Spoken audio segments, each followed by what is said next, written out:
NBA on ESPN, Audrey Iguodala on Kevin Durant via Point Forward podcast. I think you should stay in Brooklyn. Everybody grow up and make it work.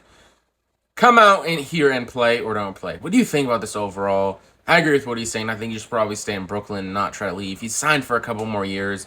I don't think he's going to get out of the contract either. I don't really see that happening just because they have all the leverage. They're asking for a lot for anyone who wants to get him in a trade, and I don't think any of the teams that were really listed, like the Heat or the Suns, are really going to make a move when they have to give up so much to get Kevin Durant.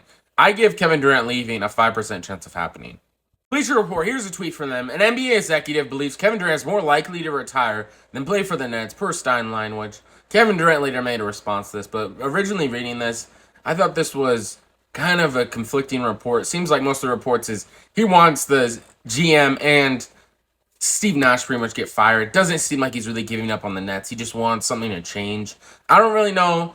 I didn't really believe this when this first came out. But here's what Kevin Durant had to say about this.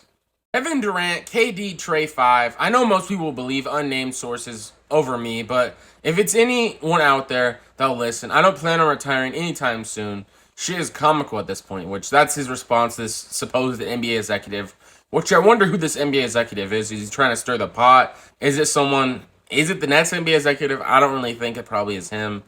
It could be someone maybe close to the situation or have some inside details, but I don't really believe it. Like Kevin Durant says, why are they believing an unnamed source over him? But usually, sometimes, unnamed sources can be more reliable just because they don't want to give up who gave them the information or who it is.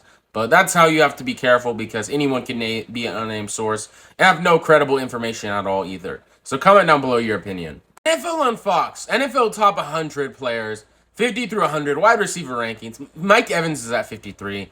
In my opinion, I'd put him somewhere around 43. I think that's where I'd put him. I'd put him at 10 ahead where he's at. That's personally my opinion. I think he's put up consistent numbers throughout the years and really has never had a down year, really. 63 for Jalen Waddle. In my opinion, that's a bit high for him. I would put him around 70. 90 for Odell Beckham Jr., kind of disrespectful. I think he really carried the Super Bowl. Like, in the Super Bowl, he was probably going to win MVP before he got injured. I think he really proved a lot, so I would put him around 88, somewhere on there.